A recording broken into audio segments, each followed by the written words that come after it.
राहुल नाम तो सुना ही होगा। वैसे राहुल नाम के आदमी की कहानी खाली दो जगह होती है, या तो सीधे चांद तक या शाम तक। क्रिकेट वाले राहुल जो हैं वो सीधे चांद तक हैं। बड़े वर्सटाइल इंसान हैं, मतलब कुछ करा लो, आप ओपनिंग करा लो, मिडिल ऑर्डर में खिला लो, लोअर मिडिल ऑर्डर में खिला लो, विकेट कीपिंग करवा लो, नॉर्मल फील्डिंग करवा लो, व्हाइट बॉल में खिला लो, रेड बॉल में खिला लो, पिंक बॉल में खिला लो, और भी कोई बॉल होती तो उसको भी खिला लो। वैसे ही राहुल बोली भाषा में भी है।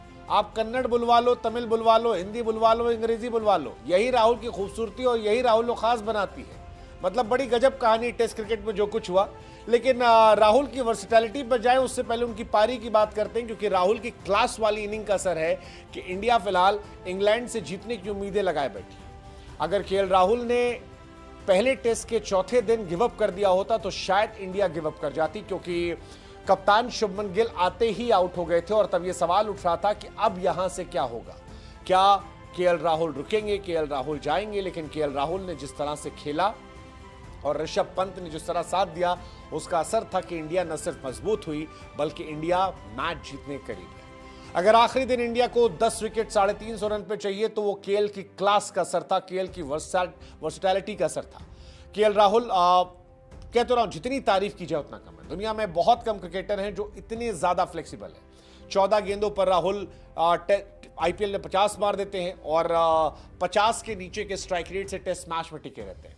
साई सुदर्शन से जब बात करते हैं तो वो तमिल में बात कर लेते हैं ताकि टीम को पता न लगे।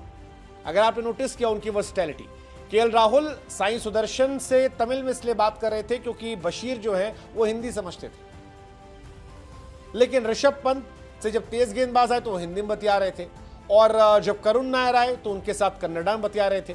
लोगों ने कहा कि भाई ये आदमी बड़ा वर्सेटाइल है, चाहे बैट हो या भाषा, मतलब अपनी अलग अलग टीममेट के साथ अलग अलग लैंग्वेज में कनेक्ट करना ये बड़ा कमाल है। राहुल स्टाइलिश बैट्समैन है, मल्टी टैलेंटेड आदमी है और क्रिकेट की दुनिया के असल ऑलराउंडर्स में से एक हैं जो दिल भी जीत कर जाते हैं। लेकिन राहुल ने सिर्फ दिल नहीं जीता बल्कि रिकॉर्ड पर रिकॉर्ड ही बनाए। जहां मैटर बड़ा होता है वहां राहुल खड़ा होता है। इंडिया में केएल राहुल के स्टैट्स इतने जबरदस्त नहीं है, लेकिन अगर आप विदेशी सरजमी पर देखोगे टेस्ट मैचेस में, खासतौर पर इंग्लैंड में, तो वहां राहुल एक कमाल खिलाड़ी है।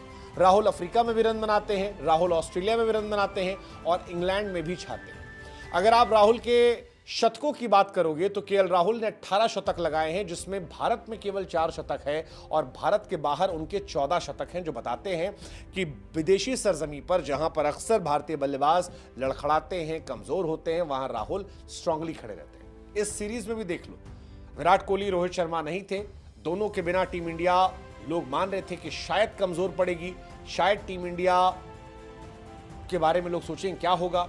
लेकिन राहुल ने न सिर्फ जिम्मेदारी संभाली बल्कि सीनियर प्लेयर की तरह ऋषभ पंत को भी खिलाते रहे और इंडिया को विनिंग पोजीशन में लाकर रख दिया। अब यहां से आप अगर हारते हैं तो वो गेंदबाजों की हार होगी, बल्लेबाजों ने अपना काम कर दिया था। टेस्ट क्रिकेट के आखिरी दिन अगर आपको 3.5 पौने 400 रन चौथी पारी में चाहिए तो बहुत ज्यादा रन होते हैं।